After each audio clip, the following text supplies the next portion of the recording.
The two brothers that started Miller Brothers Construction are my grandfather Dale and his brother Floyd in 1945. Grandpa and Floyd were part of a family of 9 kids, I think 5 boys and 4 girls, and at some point all of the boys and even the brother-in-laws worked for Miller Brothers Construction in some capacity, either in the field or in the office. They worked at the slaughterhouse during the day, and then nights and weekends they started their dirt company. They started on small county jobs.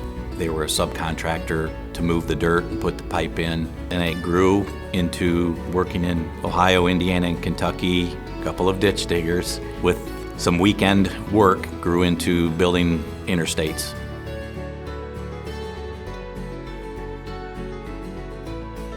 My father Dean and his cousin Bob, who is Floyd's son, took over in the 80s and 90s. They were equal partners. Bob ran the Kentucky operation, Dad ran the Ohio operation. Both of their brother-in-laws and brothers all worked in the company as operators or foremen.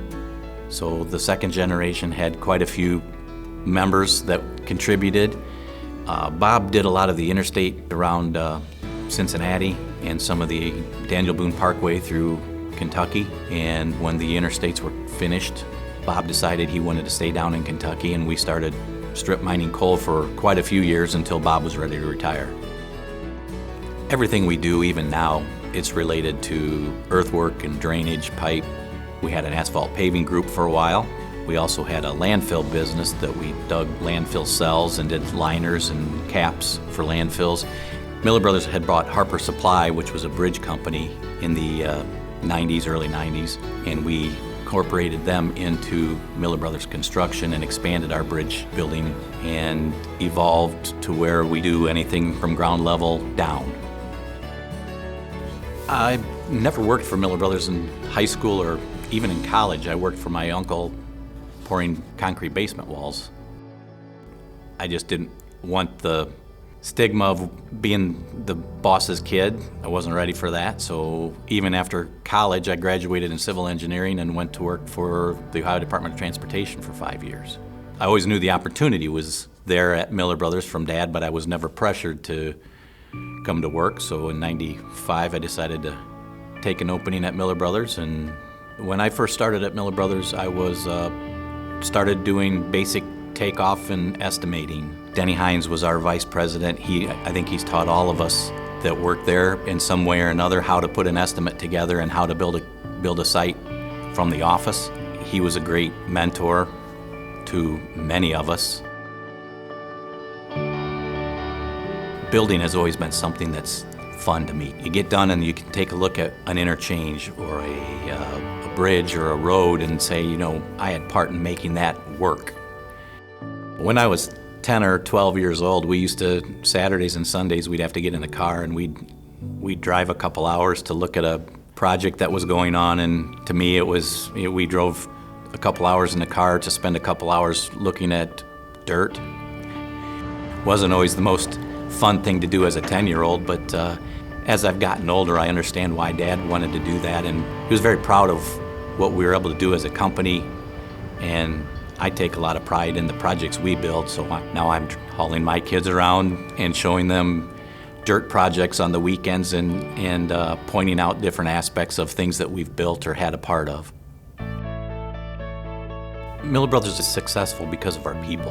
Dad had kind of taught me that integrity, trust, and teamwork are 3 very important aspects to how he wanted to do business and how I would like to do business, and we believed in it enough that we made it part of our core values, and it's kind of a roadmap of how we do business.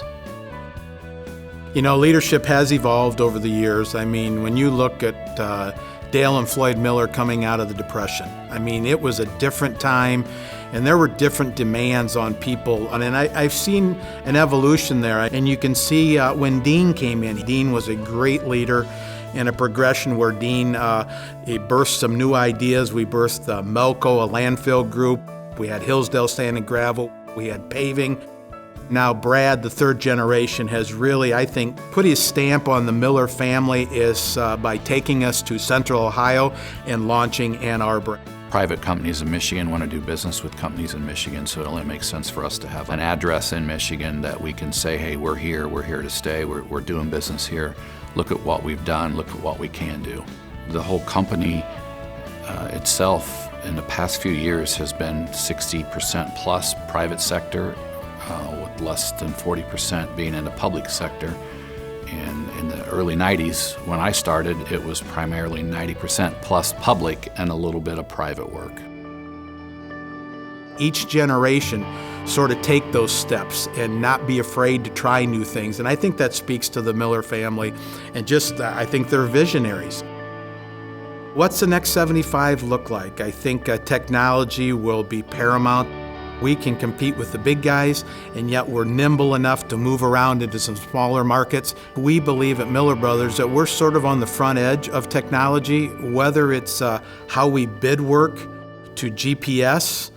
We started out using them on dozers and graders. That's since evolved into, we're getting involved in excavators now. It just improves our overall productivity.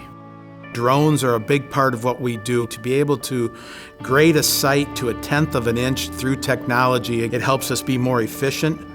The energy market is constantly evolving. We're completing a couple wind farm projects. Solar farms are another opportunity where covers a lot of area. You know, the e-commerce market with warehousing is just so busy right now. We look for that to continue to do well, and I would guess that there's going to be spin-offs. We're not a part of just a local community. We're part of a worldwide commodity now. We are influenced by our world more than we ever have been before. Our willingness to listen to new ideas will be paramount for Millers to stay in step with where our industry is going. New ideas are always welcomed, and I think that engages our employees. You have men and women out in the field, and they come to work like it was their own family business, and that loyalty, I think, goes a long way. People are just the most important asset we have, and we don't just use that as a cliche. They really are. Our people make the difference. I don't have to be the smartest one in the room. I just need to know how to hire the smartest guy in the room, and we have a bunch of great people that work hard every day and are part of the team, and I look at them as part of the family. We've had a lot of people work here, and they're not afraid to bring their family here to be part of the team. So we have some second and third generation employees that are not blood related, but they're part of the Miller Brothers family. It's an honor to know that these families take so much pride in what they do that they would share it with their family, and can't thank them enough. Good people who work hard and you can trust them, I think that's a foundation to build upon. And I think the idea of family still resonates to the third generation, and I think Dale and Floyd would be very proud of that today.